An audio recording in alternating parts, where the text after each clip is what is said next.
So yesterday, I had promised, after doing a reading of an image of a rusty bit of machinery in a rail yard, after doing a reading of an image of these physical objects as compositional design, I had promised to discuss this image as message and how, as message, and as message relating to the history and structure of the Underground Railroad, that this image,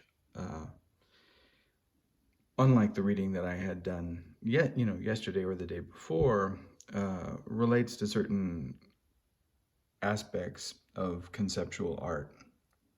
And I had wanted to use the metaphor of the Underground Railroad because I'm particularly invested in the political potentialities of conceptual art. And I've been critical of conceptual art that doesn't engage those dimensions of its possibility, and specifically that are not interested in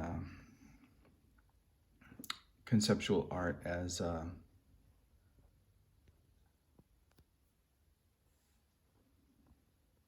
an activity-based design. And what I mean by activity-based design, as opposed to say formal design, is that the object or the scene or the creation or the interaction or the theater or the series of events is created and designed to perform a specific activity. And in political actions, the activities, sometimes are obvious and sometimes are less obvious. The activity of the Underground Railroad was to free slaves and to liberate human beings from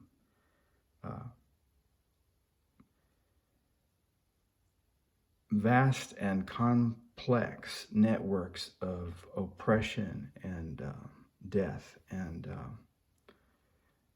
suffering and deprivation. And that's certainly a noble purpose. And so I look, for work that has in some way or sense, a noble purpose. And that was going to be the focus of the discussion today, and we were going to return to those images of the rail and discuss some of the ways that we could metaphorize those images in relationship to the elements that I had just mentioned. But then I noticed that today's ModPo reading was featuring Edwin Torres, and I got really excited because I thought, so Edwin Torres, wow, I really like his work, and I remember his work from the very early 90s, and thought of him as more or less a contemporary doing a different kind of conceptual performance art as I had done, but very much kind of within the same set of interests and concerns. And then I realized what a mistake I had made, and no, that's not Edwin Torres. You're thinking of Felix Gonzalez Torres. And then I laughed, and I had already gotten excited because I had remembered Gonzalez Torres' piece Death by Gun, and there was just an incident in Laurie's school where she works that involved a sort of violation of students' rights, and search and seizure that had to do with, whether it was in fact a threat or whether it was fabricated. We'll discuss that later, but this representation of a threat, of possible there being the possible presence of a gun in the school because a 22 caliber bullet was found, and so this became the excuse for doing a search, of all of the students' backpacks and belongings, and certain contraband items were taken away. And that of course reminded me of Apple's excuse for searching everyone's iPhone, that they were looking for these images of child sexual violence and child abuse. And sounds like a really good thing to be concerned about and look for. But of course, it's everyone already knows where you find that material, and if you're really interested in taking that material down, you certainly wouldn't need to look through everyone's cell phone to do it. You would go to the web and you would find the sites and you would remove them, but they're not interested in doing that, which suggests that a completely ulterior motive is in mind, right? And I had thought the same thing about this search and seizure, like, well, who found the bullet? Certainly, like if there was a gun in the classroom, or in the school setting, it is a threat, and it needs to be addressed. But also, things are deployed in certain ways, and people find interesting ways to take our rights away. And so I thought about the Gonzalez-Torres piece, Death by Gun, the conceptual work that he did. And I think it was 1990. We'll look at the image that I have and confirm that later. But I had gotten all excited about Gonzalez-Torres being at ModPo. So all of this is going through my head, and it's all going through my head in about the course of 2 seconds, and then I realized wait a minute, Felix died in 1996, and so what am I even thinking, and what does this mean? And then I suddenly I caught my error and recognized that this was an entirely different artist and poet, and I have to admit to being a bit disappointed, because I was very much excited about engaging some of the issues in Felix's work, and then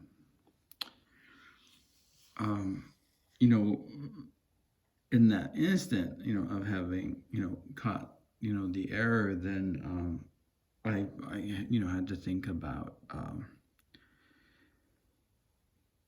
many people we've lost, and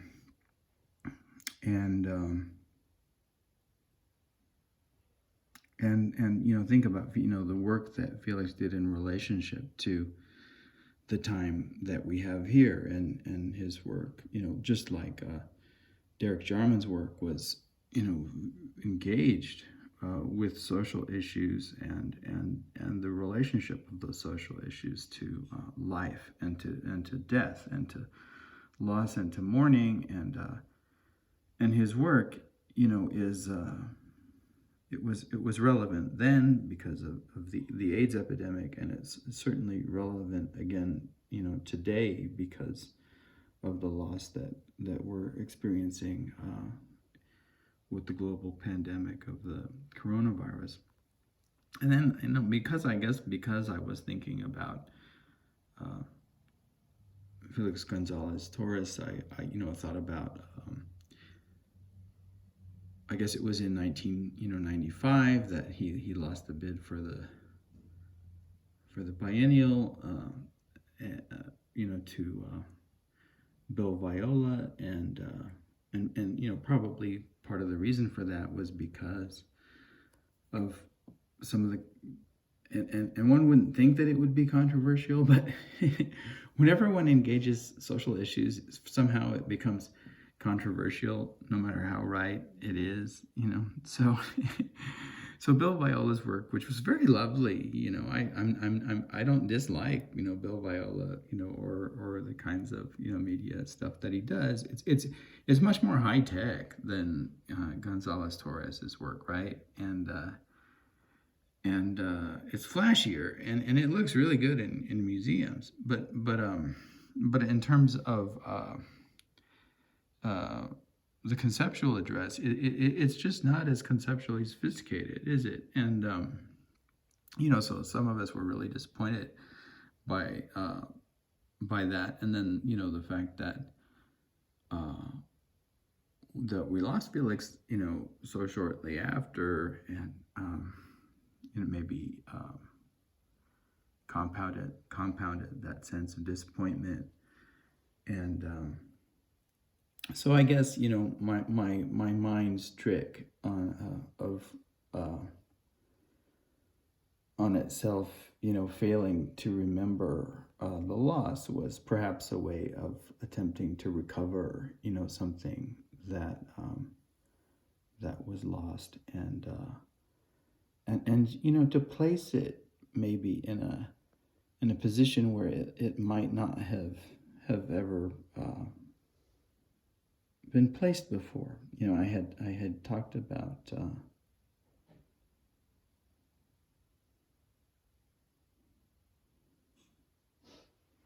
this Greek word to place that becomes the root for the Greek word for institution. And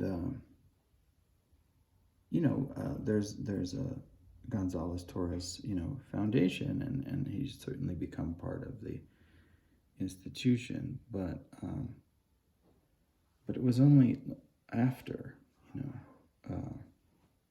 the loss, and so much of the placement occurs later, like almost the way that one leaves stones as markers on a gravesite, and one would hope that the recognition's placement would be found in the lifetime of the worker. And it, in some ways it relates to the discussion that I was going to bring to also to the Underground Railroad, because I was going to discuss the way that Harriet Tubman, for example, was one of the conductors, and in the metaphor of the railroad, a conductor is someone that does the real work, the transportation of the individual in captivity, to freedom, and there are different metaphors for different positionalities within that apparatus. Station master is one who houses and hides, and ticket agent is one who directs you to the Underground Railroad and the network, and but I was thinking about how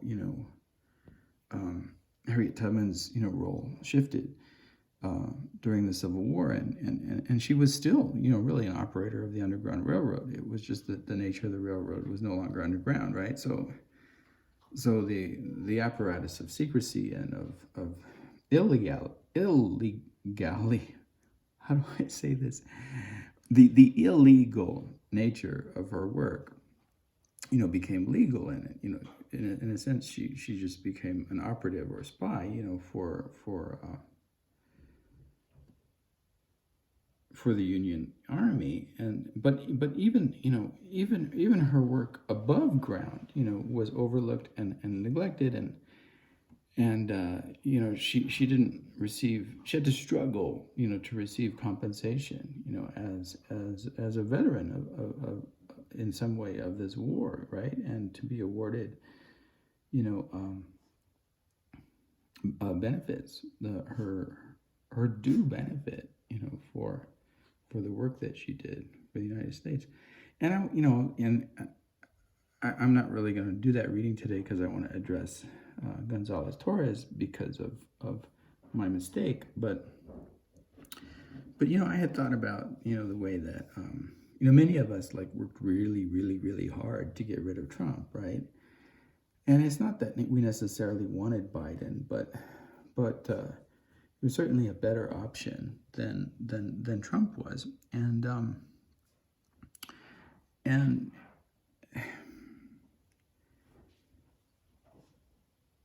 then once this was accomplished, I mean, in a similar way to the Underground Railroad, there were a lot of networks of communication to accomplish this, and social media was our new railroad, in a certain sense, and but I don't know about others, but I do know this about my own work, that as soon as Biden got in, all of my railroad was removed and not by me. So it was really ironic that I felt like we had done so much work to get this guy in office, and then one of the first things that happened was all the networks that I had that led to the White House were removed, right? And it wasn't the Trump administration that did it. It was Biden, and so I felt like in a way, that analogy between Harriet Tubman and the failure of the government to recognize her part in in accomplishing the work of that struggle in the Civil War was sort of repeated in the failure to recognize the work that some of us had done to accomplish this, and we expected not much from Biden from the very beginning, and that's why we would have preferred someone else. But it's always disappointing anyway. So I was going to engage all of that, but we won't do that today because of my error and the timeliness of the error, especially involving death by gun. But I'll talk about some of the other work as well. So I have a story about this particular work. This particular work was presented in a gallery in Soho in 1990, and all of it had to do with Gonzalez Torres' relationship to the AIDS crisis and death, but also the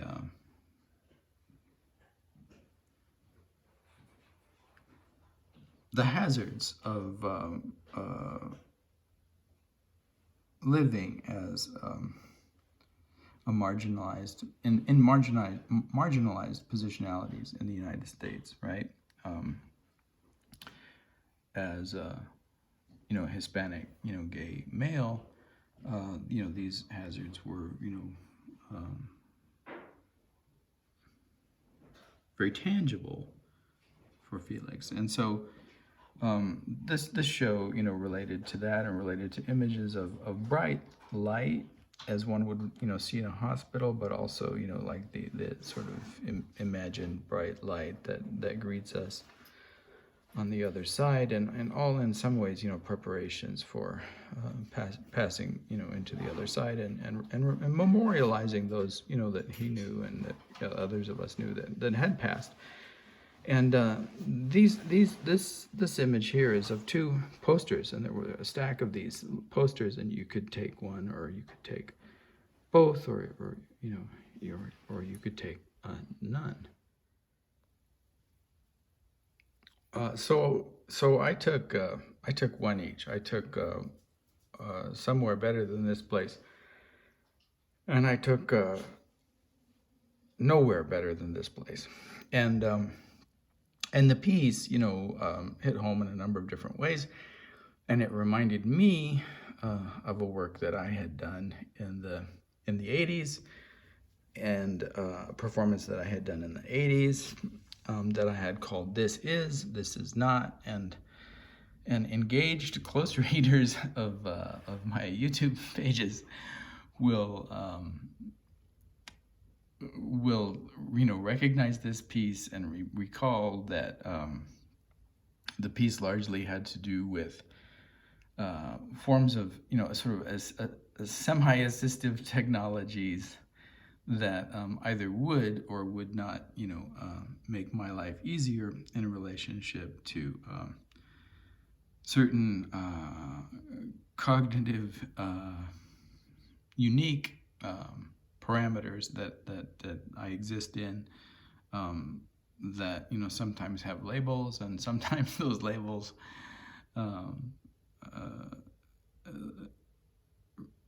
refer to those limitations as dysgraphia or dyscalculia, or sometimes they're labeled in other ways. But these difficulties involve writing by hand and remembering numbers and spelling, and it doesn't seem like it's something that would really get in one's way, but if you think about it in terms of the way that this uniqueness clusters together, well, for example, here's something that people take for granted. So when I was in high school, we were assigned lockers, and these lockers have combinations, and we had two lockers. We had a gym locker, and we had a what was called a street locker, and that was for your books and stuff, and the gym locker was for your gym clothes and things like that. And the lockers were combinations, and you had to remember the numbers of the combinations, and you had to remember which way to turn the dials on the combination locks. Well, I could remember. Muscle memory has never been a problem for me, so I could remember the actions, but I couldn't remember both sets of numbers, so I had to choose. Either I could recall the gym locker set of numbers, or I could recall the street locker set of numbers. So I chose the gym locker set of numbers, so that I could put away my gym clothes, and I could participate in gym, and so that people wouldn't laugh at me too much, which of course they would if you didn't participate or have the proper clothes or whatever. So that was my solution. As I chose one because I couldn't do both.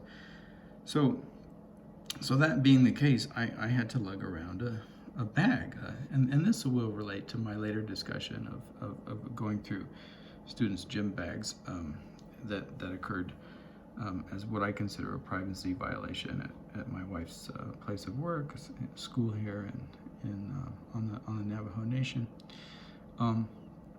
Recently, she works as a junior high school teacher, and so my solution was to have the gym locker combination memorized and forsake the street locker. And so I carried around a bag of books, and I had to pack it with all of these books because it was junior high school and you have books for all of these classes, and it was always filled. And so of course the other children made fun of the bag and the fact that I always carried around a bag, and if I left it somewhere they would take the bag and they would play keep away with it. And I had a group at one point that I used to eat lunch with, and this would happen if I would go to the restroom, then I would have to come back and play keep away with my book bag. And it was basically because of this uniqueness in my processing abilities. And so, eventually it just got, wearisome, and I stopped eating with the group, and I would go and I would take my lunch and I would eat elsewhere, and I would eat privately alone, right? So, I found somewhere to be where I wouldn't have to go through this torture every day. But it essentially involved like excluding myself from the group, right? So this somewhere, in some way, was this nowhere. So I was very much aware of like the actual experience of these dystopias and and uh, and utopias, and the nowheres of the utopias and the somewheres of the utopias, and the better places than this. But it didn't really matter, because this was an Encinitas, but I had experienced similar stuff when I was in school on Oceanside. So there's always the imaginary somewhere that's better than this place, and there's always the reality of nowhere better than this place. And it's the coming to terms with these two apparently contradictory statements, which are also realities of our experience and our existence, that is the dialectic of the piece, and why I was so excited about it. And the fact that Gonzalez Torres' issues were different from mine, but weren't different from mine, was also part of my appreciation of the work.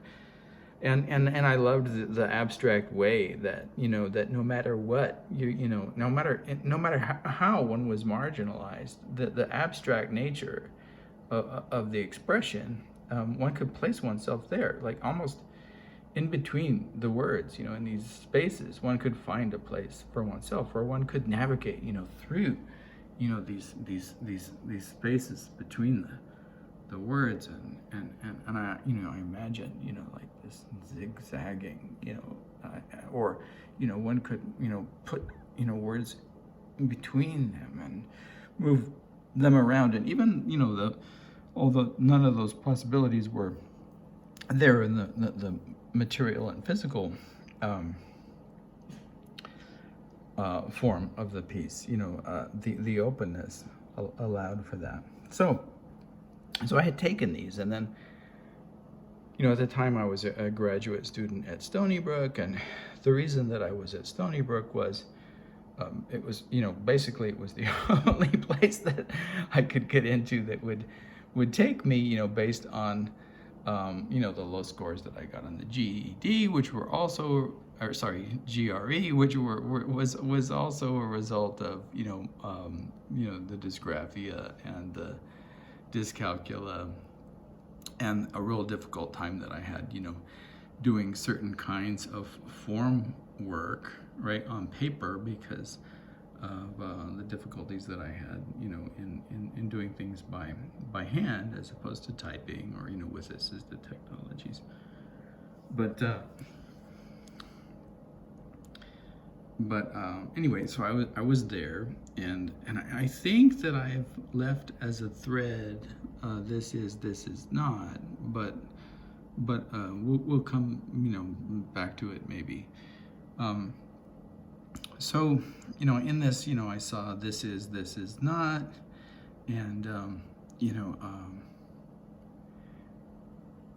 and I saw the dialectic, and I saw a way of using these words and finding spaces between them, and it was all very, very compelling to me. So I was at Stony Brook, and the reason that I was at Stony Brook was, as I said, I had these really bad GRE scores, or I imagine they were poor. I can't even entirely remember what they were anymore, but they certainly weren't as good as they would have been if I had been allowed to use some sort of assistive technology in completing my answers for this assessment.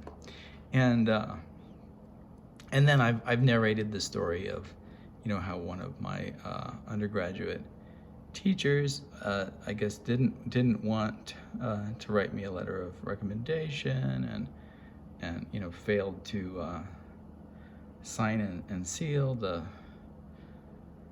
letter that he wrote me, which was filled with spelling errors and references, to my quirky intelligence, and I presume was in some ways a parody of my inability to write. So, and I've also narrated, the way that, when I called, to find out about my status at, SUNY Buffalo, because I really wanted to get into some kind of an art or poetry writing program, but couldn't do that. But when I had called, the person in charge of undergraduate admissions at that time told me, no, I hadn't been accepted, and then made this weird point about how great my letters of recommendation were. He knew,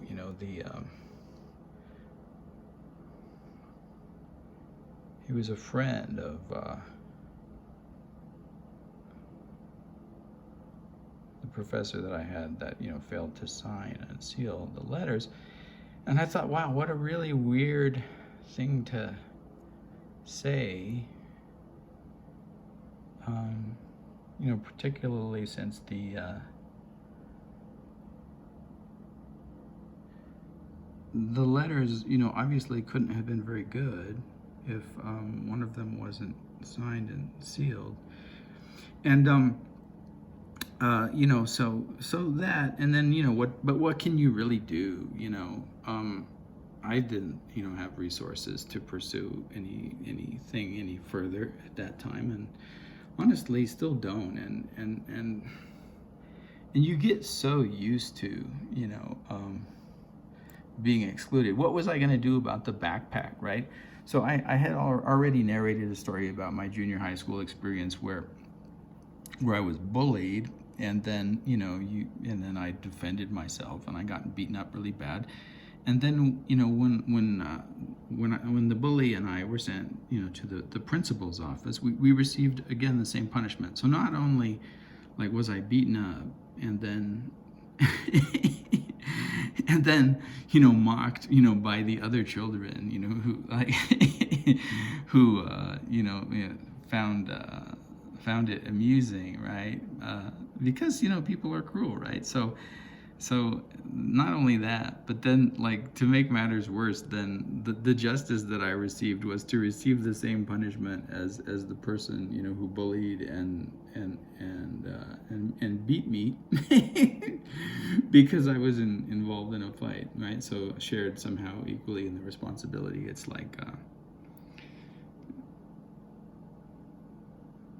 it's the way things are, in real justice situations in the United States, if you've ever participated in them, right? So anyway, what was I gonna do about the backpack? You know what I mean? There was nothing that I was gonna do. Where was I gonna go? Let's say and anyone would just say, well, if they're stealing your backpack and throwing it around, then just go somewhere else. So I did. So I went nowhere. I went somewhere else.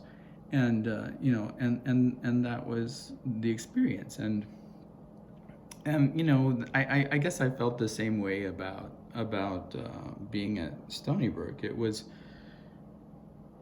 somewhere and nowhere, because they either didn't notice that the letters were unsealed, or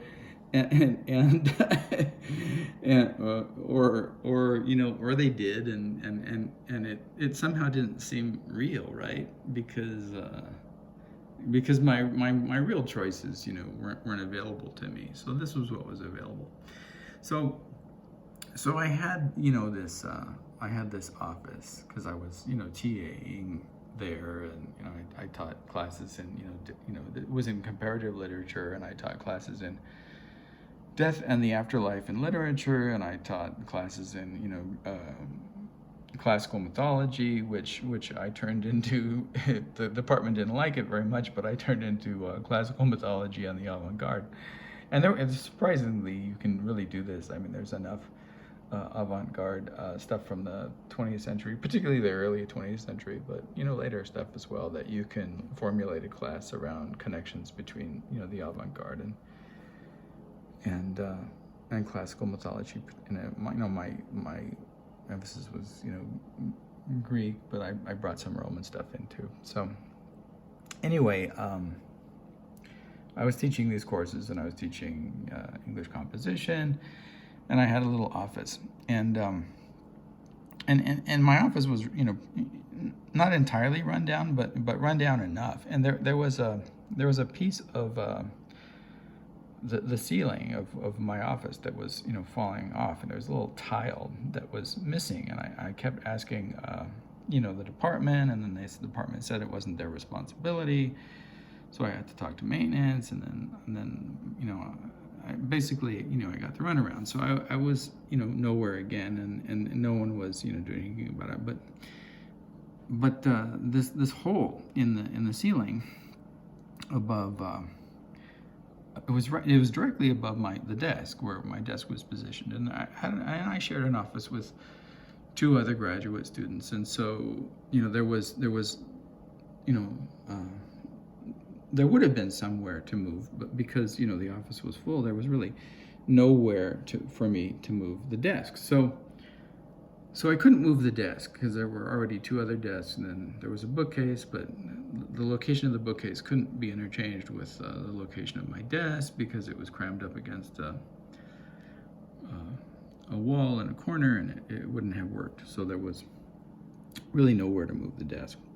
So I was getting nowhere discussing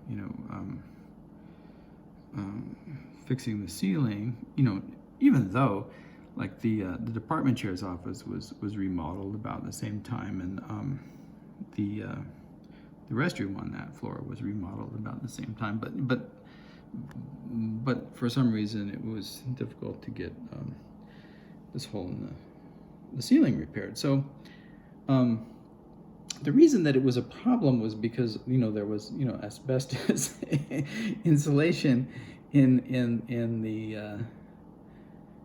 the roofing above, and every day that I would come into my office, because Stony Brook is cold. It's New York. It's Long Island, and there's weather. And in the winter, you turn on the heat, and in the summer you turn on the cooling system. And this office was in the library there, and which we called Melville Library, and I had a nice view of the center of the sort of open space in the center of the library, which was nice, but the problem with the ceiling wasn't nice, and couldn't get it fixed. And then every day I would come in, and there would be like this asbestos, residue and dust on my desk. So the first thing I would have to do, every day was, to clean up the asbestos dust on my desk. And, that was, something of a concern, and it wasn't, a paranoiac concern, but it was a concern, that we should have, safe working conditions, whether we work in an industrial labor situation or whether we're, teaching in one of the SUNY schools. So I was getting nowhere, trying to fix it, and I had these two posters from Felix Gonzalez Torres, and so I thought, well, I'll hang one of the posters from the ceiling, and then that can catch the that poster can catch the falling asbestos dust, and so then that seemed like a really good solution, and I would sort of drape hang it, and then whatever asbestos dust, built up over the course of a certain amount of time, I could clean, only on occasion and not every day, and maybe I wouldn't need to. Um, so I did that, and I hung it up, and I believe I used tacks, or I might have used tape, but I think I used tacks, and of course then I would have this image hovering over me as sort of guardian or reminder of both my piece. This is not, and and relating that piece, this is not, this is both graduate school and not, right, in a certain way. And in fact, this program doesn't exist anymore. We had uh, uh, I remember while I was still there, it was evaluated, very poorly for good reason, and I could talk about that, but I can talk about that later. But so it was certainly somewhere, but also certainly nowhere, and so I had to decide, which one I was going to use. Was I going to use this one? Nowhere better than this place. And I guess that would be pessimistic in a certain sense, or maybe it would have just been like, well, just live with it. There's nothing you can do about it. Like the way in some discussions of conceptual poetry or language poetry that you reach this dead end, which I call the non-ecological dead end, where people say it's just this word. It's not, doesn't relate to any context or whatever. It's just water, or it's just this word. It just is. It just is. And I really dislike that. So I guess disliking the kind of oversimplified ontology, which isn't really ontology at all without a telos, but at least not to me. So I didn't choose this one. I chose this one, and I guess I left the question open in some way, somewhere better than this place, which was also, of course, criticism, because, but an open criticism. This one would have been ironic, right? Nowhere better than this place, because obviously anywhere that would have fixed the hole in the roof where the asbestos was coming out and covering my desk every day would have been a better place. So it would have had to have been ironic in some way, and this one wasn't. It was open, and expressed a certain amount of pain, but it was honest, and it was direct. So I had this poster. This not this, obviously not this digital representation of the poster, but I had a paper version of this that I had picked up at this show that I went to in a gallery in Soho somewhere. It must have been later than 1990, because I don't think I was in Stony Brook in 1990. I don't think I got to Stony Brook until 1992 or 3. So it must have been a bit later, but I had this up for the longest time. So that's one anecdote. And then I guess I was thinking about some of this other work as well. This is a picture of a pile of candy that one could take one of these as well. And the idea of taking and giving these gifts and givings as art had always been relevant to me, and I guess it grew out in some ways of giving events in Fluxus, maybe Yoko Ono to some extent, but also I've already talked about this work by Becky Cohen that was a series of sort of canned, but nevertheless visualizations of exchange. And what I mean by canned is no one was really exchanging anything, but they were being pictured as if they did. And Becky would give you an object, and she would give your partner in this image and object, and you would go and you would exchange these objects, and she would snap the photo just as you were in the act of exchanging them, and then you would give the objects back to her, right? So it was kind of like, it was like Eleanor's work. She never really danced, right? Or she never really was the king of Solana Beach, or whatever it was that she pretended to document, but she documented the images as if she did, right? So my work, of course, was always different. I actually really did stuff. Like I really did spend time in asylums and institutions. I really was in jail. I really did actions. I really did get beat up by the cops. I really did get tasers and electrocuted. And I also really did work in social services for a long time. I really did write letters for individuals and help them get social security benefits and things like this. It wasn't just that someone took my picture doing these things, although sometimes I think that would have been nice.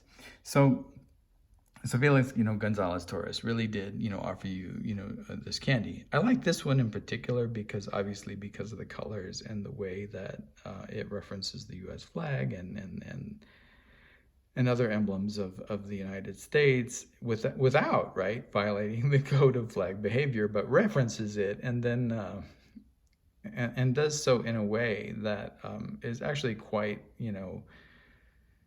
profound and profoundly insightful in the way that it acts as social criticism of consumer economy and the way that desire is manipulated.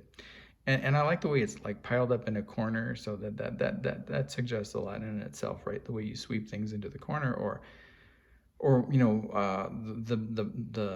the naughty child forced to stand in the corner with his face facing the corner. But then you have like this pyramid form that relates to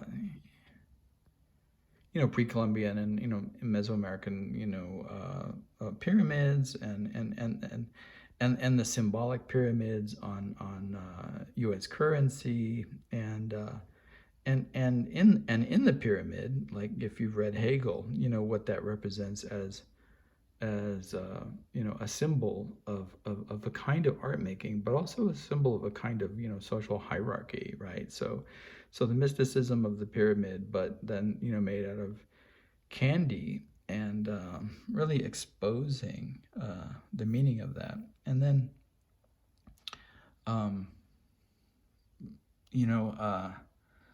lot of other things going on with the way that various images are chosen for particular moments. All of these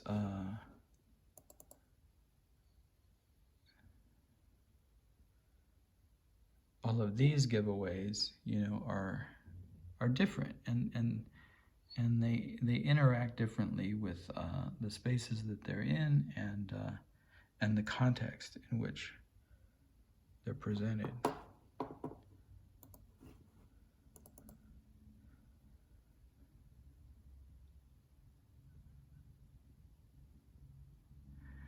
And it's pieces like this that I guess that in that instant in which all of these thoughts of excitement ran through my mind about the powerfully conceptual nature of Felix Gonzalez Torres' work, and reliving it, and all of this, like I said, it happened within like just a few seconds or a second before I could even remember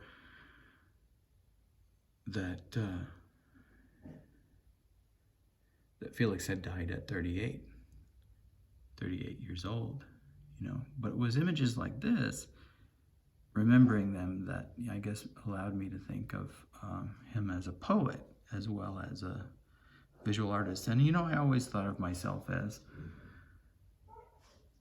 existing in the interstices of in between all of these genres and ways of making. And so the idea of moving from one domain to another never bothered me. I only realized later, in my own life history that it bothered a lot of people. Like, well, are you a poet, or are you a performance artist, or are you a sculptor, or are you what are you? And because you have to choose, right? And maybe that's why I didn't get into SUNY Buffalo, because they were suspicious. You know, that I was an imposter. I wasn't really a writer. I was somehow an artist, or I wasn't really something. I was somehow something else. And of course, you know, I openly admitted that I was something else, and you know, always had been, and didn't really want to do just, you know, one or just the other.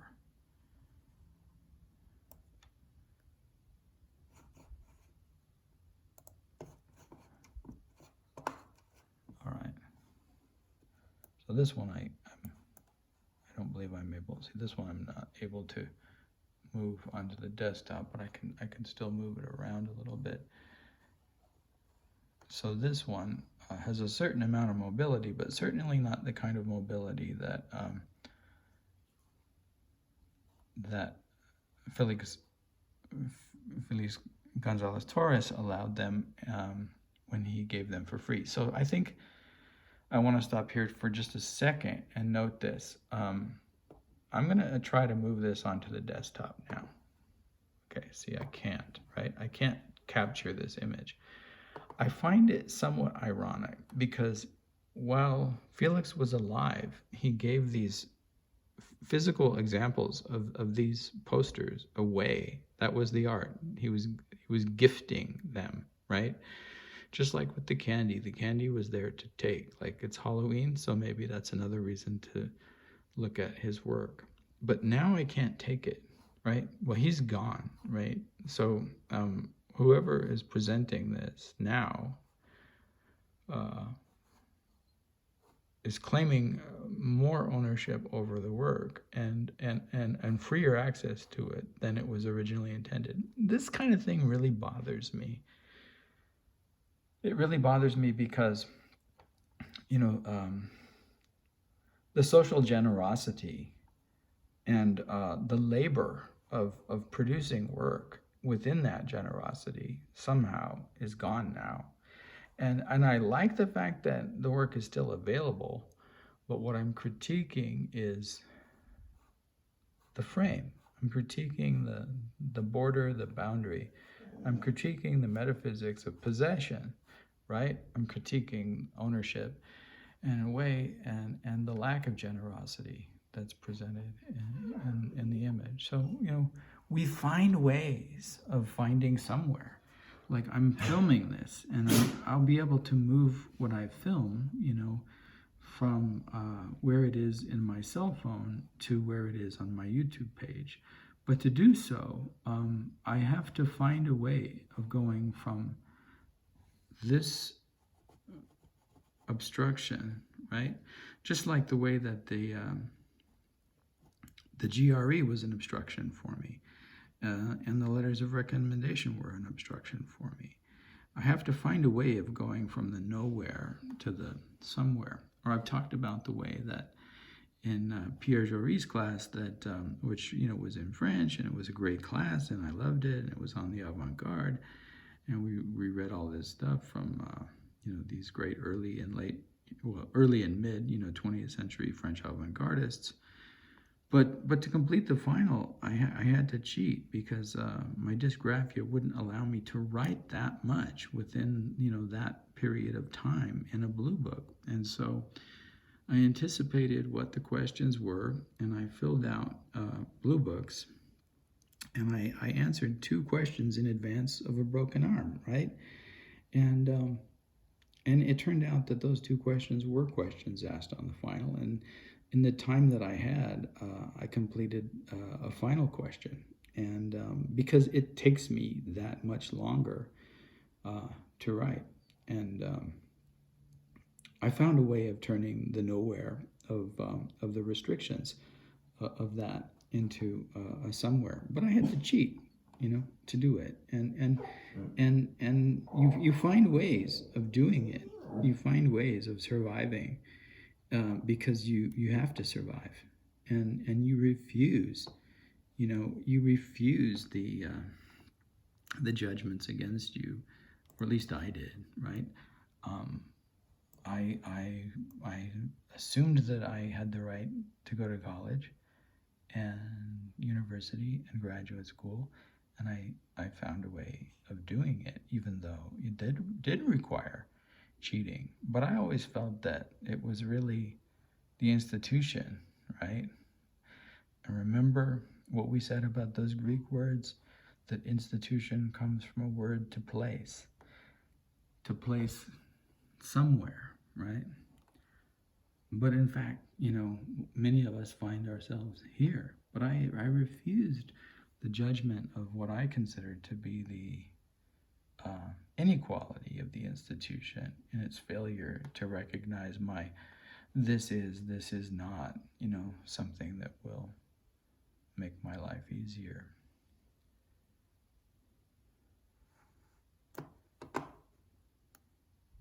Here's another way of moving these things. We can still manipulate them, but we can't have them.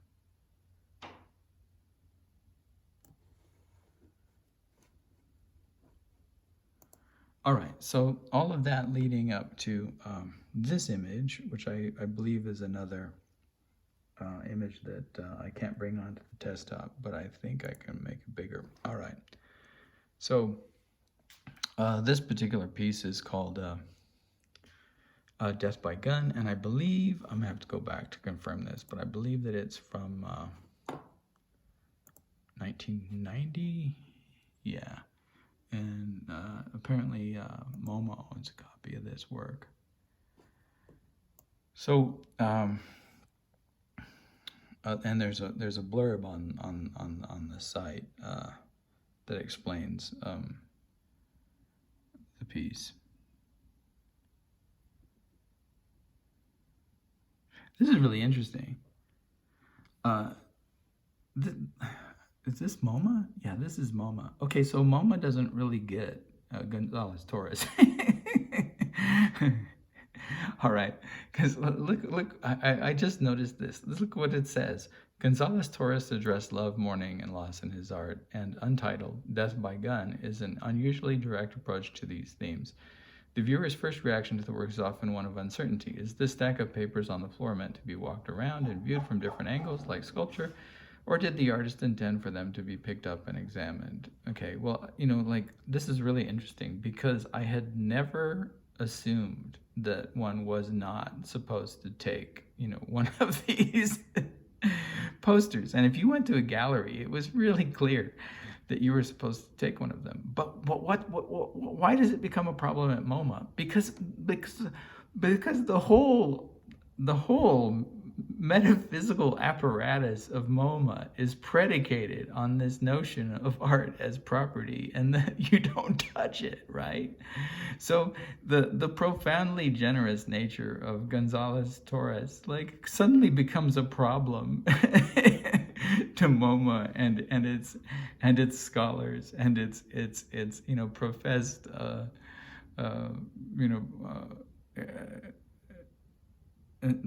knowers of art, right? So this is really interesting to me. So this is so the stack, right, is a list of names and images and with very little commentary, regarding other circumstances of individuals who died within a particular period of time.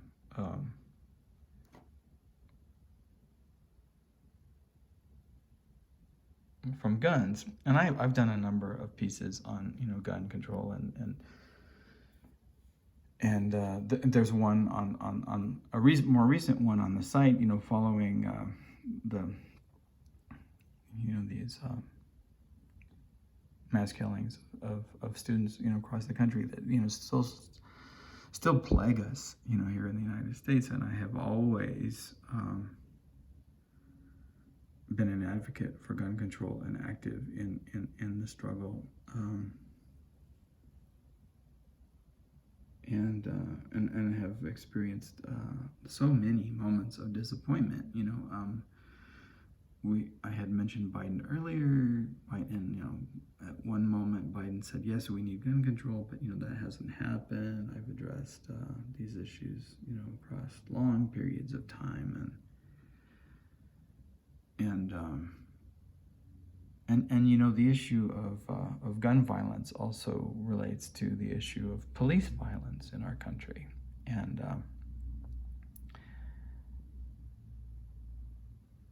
the issue of police violence in our country relates to the issue of property ownership in our country, and who can own property, and who was property, and how the police emerged as in many ways a function of retrieving property, right?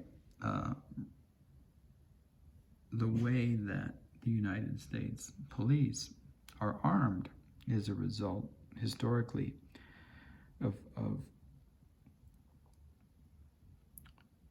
the retrieval of fleeing captive slaves, and a response to the work of freedom fighters and freedom workers, like Harriet Tubman and others, in organizations very much like and committed, to the work done in the Underground Railroad. And so, all of this I found particularly relevant when I made that mistake of memory this morning. And then, in light of another promised, narrative, even perhaps more relevant. But before I move on, I'm gonna let my res dogs outside. Okay, they're happy briefly, but they'll probably be, scratching momentarily to come back in. So, in any case, I had hinted at and narrated briefly that, recently at the junior high school where my wife is currently working, my wife Lori teaches social studies in a junior high school here in Fort Defiance, and apparently, or the claim was made that a .22 caliber bullet was found in the school, and this is disturbing enough and frightening for all of the reasons that school shootings are frightening, and the death of U.S. citizens is frightening, and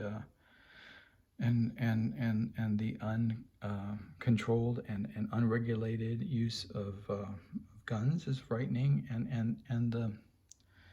and the death of children is so extraordinarily disturbing, and the lack of concern or the ability to hierarchize the value of a child's life in comparison to the insignificance of the right to possess and utilize a gun, to me has always been extraordinarily disturbing, that anyone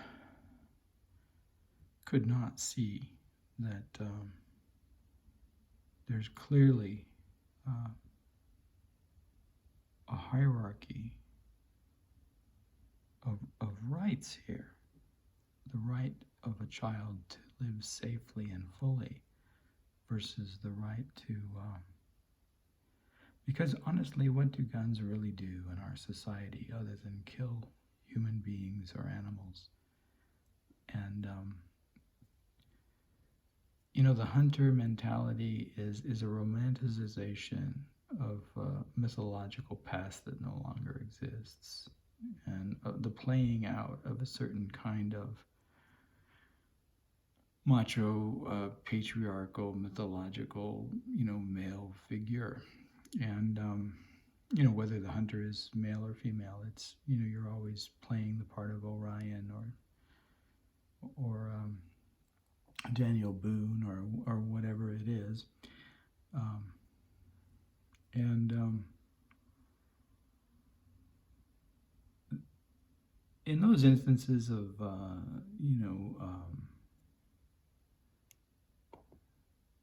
individuals who live in such, dire poverty where hunting really is an aspect of the way that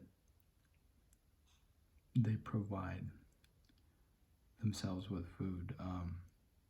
I don't have a problem with that, but that's not what the NRA represents. And the NRA represents, capital and making money and profit on the selling of guns, and it does so, through this apparatus of indignation and rage at the rights of an individual being taken away, and it does so, by producing fear. It sold a lot of guns at the outset of the coronavirus pandemic, and it's very good at manipulating emotions to make money, just like someone like Bezos is, right? So,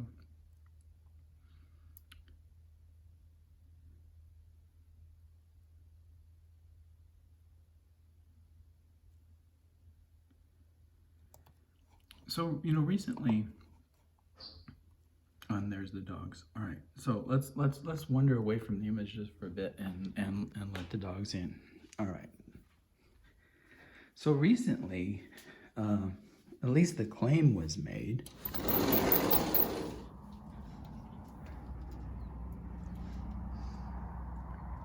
that Leo's coming in, Fiver's going to stay outside.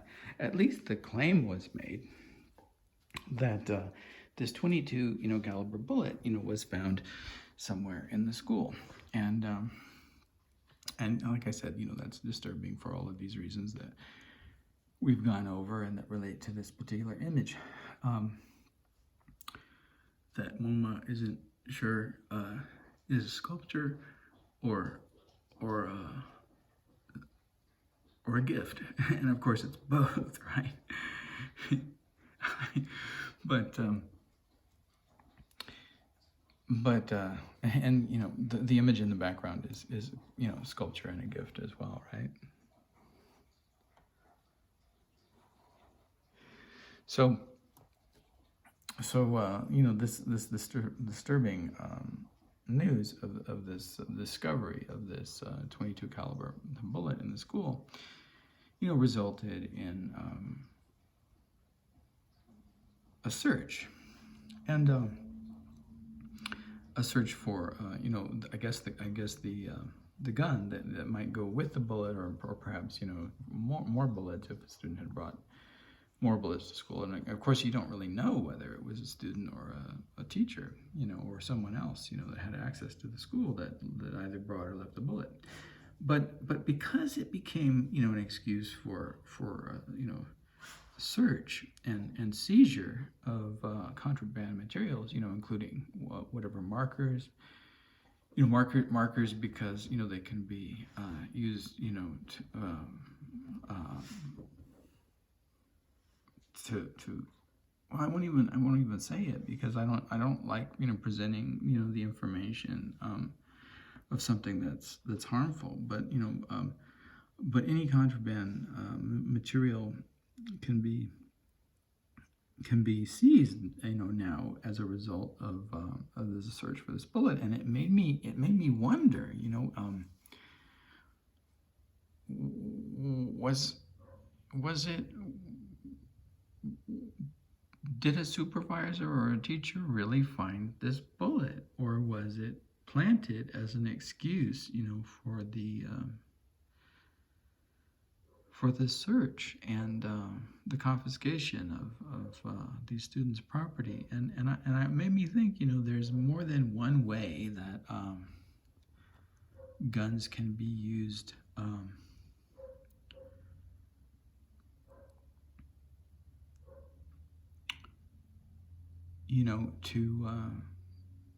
To criminalize, and harm individuals, right? So,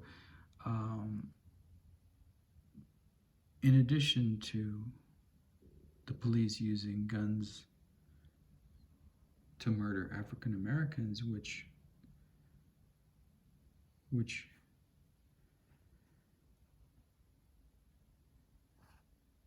historically is part of the reason that a police force in the United States emerged to begin with, and continues to be one of the disturbingly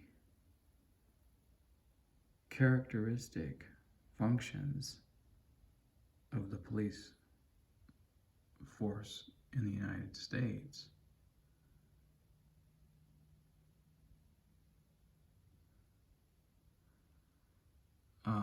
Which function, I mean, to remove the rights of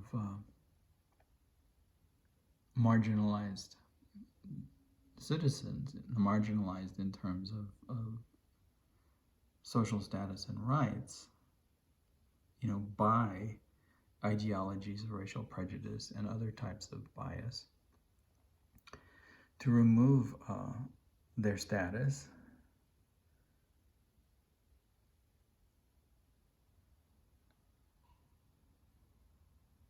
as citizens who have the right to vote, as citizens who have the equal rights to a job, have rights to equal pay, by any means necessary, including murder, right? And this is one of the, and continues to be, one of the functions of the police, and why many of us, insist upon, challenging the way that law and order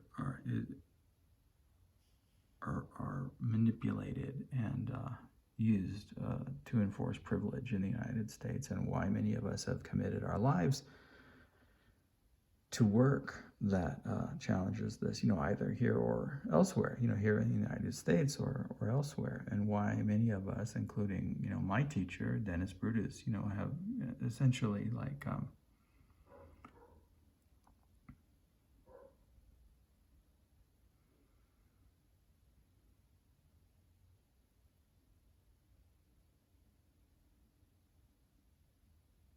sacrificed their lives, to this project. And but this incident, it reminded me of so many things like this. Well, we found this bullet, so now we have to go through everyone's stuff, or Apple,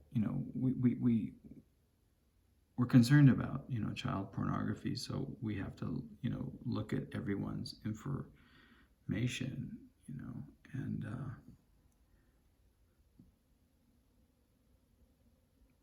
but is there an ulterior motive, and is the excuse really nothing more than an excuse? And I don't know in this particular instance if which is correct, but I can imagine that it's possible, because I've been in situations where I've been in theaters controlled by the police, and I know how this stuff works, and I know that excuses to violate the privacy of your objects, but also the privacy of your body, take many different forms, and that in certain situations the excuses seldom have anything to do with the intention of the violation. And so it made me question this about the bullet. It's and whether the bullet was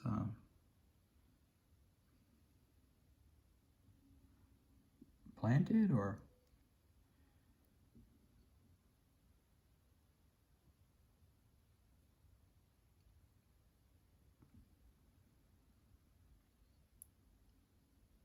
whether it was really the cause of the concern that was the professed rationale for the search. And in a way, it doesn't even really matter, because when the search becomes open, beyond the parameters of the rationale for its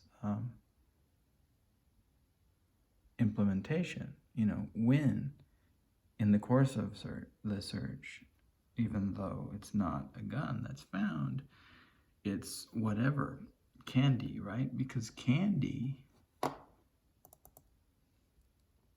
is another contraband in the junior high school. So in the search for the gun, whether real or imaginary, through the junior high school students' backpacks and lockers and whatnot, if candy were found, and particularly gum is not allowed as contraband in the school, the candy was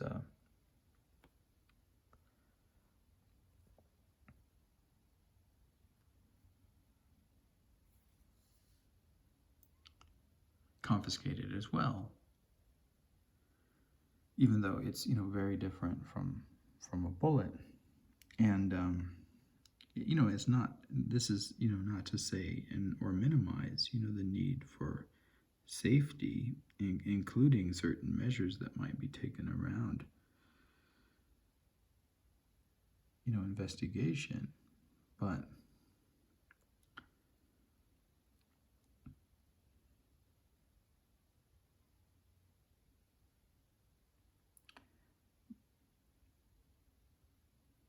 it's interesting to me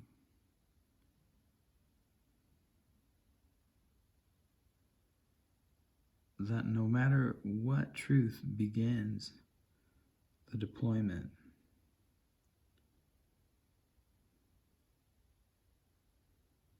of a privacy violation,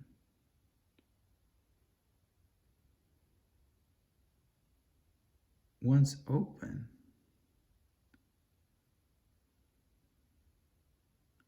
no further consideration is made.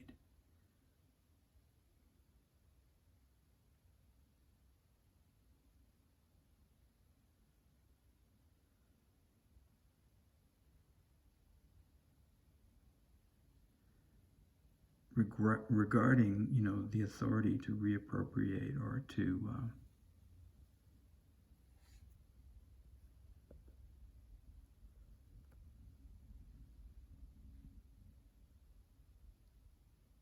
confiscate